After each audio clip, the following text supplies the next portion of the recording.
Aku punya cerita nih. Suatu hari, Khalifah Al-Ma'mun dari dinasti Abbasiyah itu mengutus dua tim peneliti untuk mengarungi gurun dengan arah yang berlawanan. Satu tim kemudian berjalan menuju ke arah utara dan yang satunya lagi itu berjalan menuju ke arah selatan.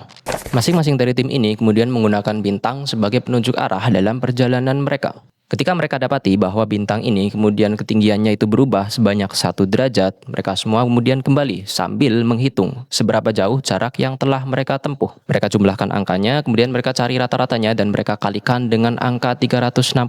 Hasil dari penelitian ini itu adalah sebuah perkiraan dari luas keliling bumi, yaitu 39.396 km. Berapa luas keliling bumi berdasarkan penghitungan modern dengan satelit dan GPS-nya? 40.007 km. Cuma selisih sedikit ya, errornya cuma sekitar 2% lah. Padahal Al-Ma'mun itu ngitungnya sudah lebih dari 1000 tahun yang lalu. Assalamualaikum teman-teman semua, saya Adnan dan selamat datang kembali di channel saya.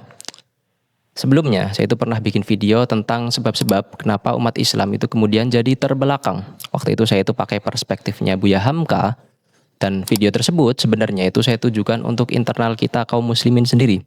Jadi biar kita semua itu pada saling introspeksi. Cuma berhubung kita ini hidup di era internet dan semua orang itu bisa lihat apa yang ada di internet. Maka banyak juga nih kawan-kawan kita ya, sebangsa dan setanah air.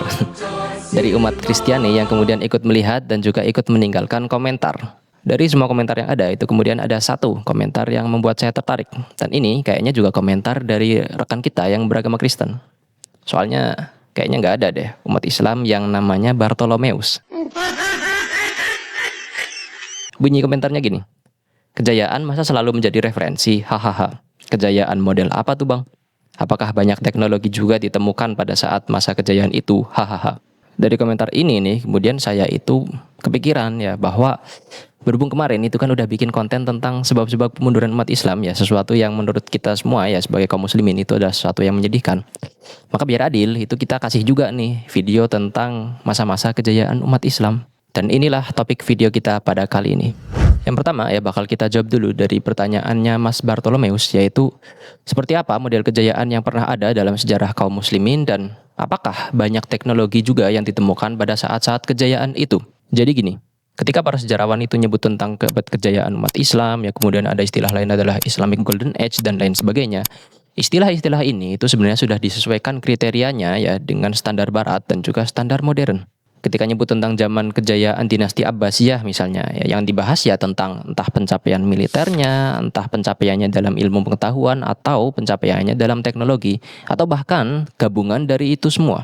Dan umumnya, apa yang disebut oleh sejarawan sebagai abad kejayaan Islam itu ya berkisar pada abad 8 Masehi sampai kemudian abad 13 Masehi. Sebelum kemudian kejayaan itu dihancurkan oleh tentara Mongol. Kemudian, tentang kejayaan yang ada, apakah itu cuma ibarat kayak pengakuan sepihak dari kaum muslimin? Jawabannya adalah tidak. Bertrand Russell misalnya, seorang filsuf Inggris dan juga penulis dari buku Sejarah Filsafat Barat, itu dulu pernah mengatakan bahwa istilah abad ke-8 yang mencakup periode tahun 600 sampai 1000 Masehi sejatinya hanya berlaku untuk Eropa Barat. Dari India ke Spanyol, berkembanglah peradaban Islam yang brilian. Jadi zaman dulu itu keadaannya sama sekali berbanding terbalik dengan apa yang dirasakan kita sekarang. Kalau dulu itu Eropa ada dalam abad ke-8 ya, banyak tahayulnya, kemudian ilmuwan yang penemuan ilmiahnya itu bertentangan dengan doktrin gereja itu kemudian dihukum, ada yang dibakar, bahkan Giordano Bruno ya.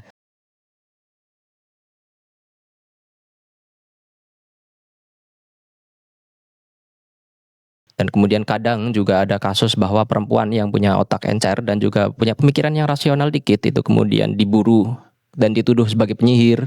Pada saat itu keadaan umat Islam itu lagi maju-majunya. Dari segi militer juga wilayahnya sangat gede, dan dari segi ilmu pengetahuan dan teknologi juga lagi tinggi-tingginya. Apa contohnya? Nah, kita mulai dari yang paling dekat dengan kita dulu lah ya. Dulu ada orang namanya Muhammad bin Musa al-Khwarizmi. Dan beliau ini punya kitab berjudul Al-Kitab Al-Mukhtasar fi Hisab Al-Jabr wal Muqabalah. Dan kalau kalian teliti ya, ada kata aljabar di situ. Dan ya benar, beliau adalah penemu dari aljabar yang ada di matematika. Selain penemu aljabar, beliau ini juga orang yang mengenalkan bilangan desimal dan juga angka 0 kepada orang-orang Eropa. Dan kalau kita pikir-pikir ya, nama Al-Khwarizmi ini, Al-Khwarizmi,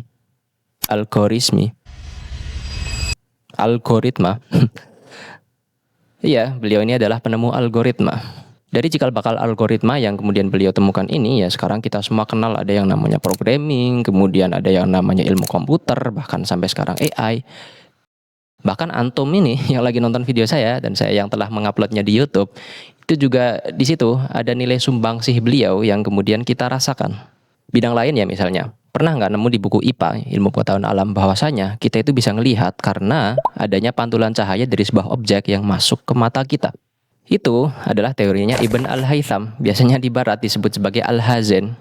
Teori tersebut ada di kitab beliau yang judulnya Kitabul Manazir atau buku optik. Makanya beliau itu disebut sebagai bapak optik. Karya-karya beliau ini juga banyak kemudian dikutip oleh ilmuwan-ilmuwan Eropa pada abad-abad selanjutnya. Nama-nama besar ya seperti Isaac Newton, kemudian ada Johannes Kepler itu juga mengutip beliau dalam teori-teori mereka. Contoh lain misalnya ya, dan ini kayaknya jadi contoh yang terakhir karena kalau disebutin semua itu ya waktu videonya habis buat nyebutin contoh-contoh doang. Jadi orang-orang di zaman Abbasiyah dulu itu sangat suka dengan yang namanya pengamatan benda-benda langit. Kita kenal sekarang sebagai sebuah ilmu astronomi. Selain dari kisah yang kita ceritakan di awal ya tentang Khalifah Al-Ma'mun yang kemudian ngitung luas keliling bumi, itu ada juga penemuan astronomi lain. Bintang-bintang nih. Bagi kalian yang suka baca bukunya Terelie, itu kan kadang judulnya adalah judul dari nama-nama bintang. Itu diantaranya adalah hasil dari penemuan orang-orang Arab. Misal nih ya, ada bintang itu namanya Ad-Dabaron. Ini nama aslinya bahasa Arab. Sama orang Eropa, alif lamnya dibaca. Jadinya Aldebaran. Contoh lain, ada bintang nama aslinya yaitu Yadul Jauza. Orang Eropa salah baca. Huruf ya dibacanya Badul Jauza. Setelah dibahasakan dengan bahasa Latin, jadinya Betelgeuse. Terakhir ya, ada bintang itu nama aslinya Famulhaut. Orang Eropa nggak bisa baca Famulhaut, jadinya Formalhaut. Semua penemuan ini ya yang by the way, kita itu cuma bahas dikit banget dari segala penemuan yang ada pada zaman itu. Kan bikin kita bertanya-tanya ya, kok bisa sih orang zaman dulu itu seniat itu untuk ngejar ilmu pengetahuan? Dan gimana caranya biar mereka itu pada berhasil? Yang pertama, soal motivasi itu sendiri. Sebenarnya, dalam doktrin agama Islam itu sangat banyak ayat dan juga hadis yang menyuruh orang-orang itu untuk berpikir dan juga belajar. Contohnya ada dalam ayat yang berbunyi Inna fi khalqis samawati wal ardi. Sesungguhnya dalam penciptaan langit dan bumi, waqtilafil laili wan nahari, dan juga pergantian antara siang dan malam, la ayatin li ulil albab. Dalam itu semua itu terdapat tanda-tanda kebesaran Allah bagi orang-orang yang berakal. Dan juga dalam sebuah hadis, Rasul Shallallahu Alaihi Wasallam itu pernah bersabda yang bunyinya, "Man salaka tariqan, barang siapa yang menempuh suatu jalan, yaltamisu fihi ilman, yang jalan itu ditujukan untuk mencari ilmu, sahhalallahu lahu tariqan ilal jannah, maka Allah akan mudahkan jalan orang tersebut menuju surga." Jadi kalau soal motivasi, insya Allah agama Islam itu nggak kurang motivasi untuk berpikir dan juga menuntut ilmu. Cuma ya kan lagi-lagi balik ke masing-masing orang nih, seberapa jauh orang itu bakal menjiwai ajaran-ajaran Islam yang ia peluk. Kemudian yang kedua ya, ini mungkin sisi duniawinya. Jadi para khalifah itu dulu paham bahwasanya yang namanya orang punya riset-riset ilmiah, ya proyek-proyek yang berbau sains, itu semua itu adalah hal-hal yang bergengsi di masanya. Jadi kalau zaman sekarang itu adalah gengsi itu misal katakanlah dengan flexing McLaren dulu warna apa bos dan yang lain sebagainya ya mungkin ada tas LV ya. Zaman dulu enggak, zaman dulu yang namanya gengsi itu adalah apabila orang punya proyek ilmiah yang besar dan juga spektakuler. Sebab yang ketiga ya sebenarnya para khalifah-khalifah Abbasiyah ini juga pada paham semakin banyak ada riset ilmiah maka semakin mudah juga hidup mereka. Contohnya ya ketika para ilmuwan Abbasiyah itu makin jago dalam bidang astronomi maka secara otomatis yang namanya pengukuran waktu itu jadi makin teliti. Efeknya jadwal sholat jadi tambah akurat, dan arah kiblat ke Mekah juga makin tepat. Nah, yang seperti ini ya modelnya.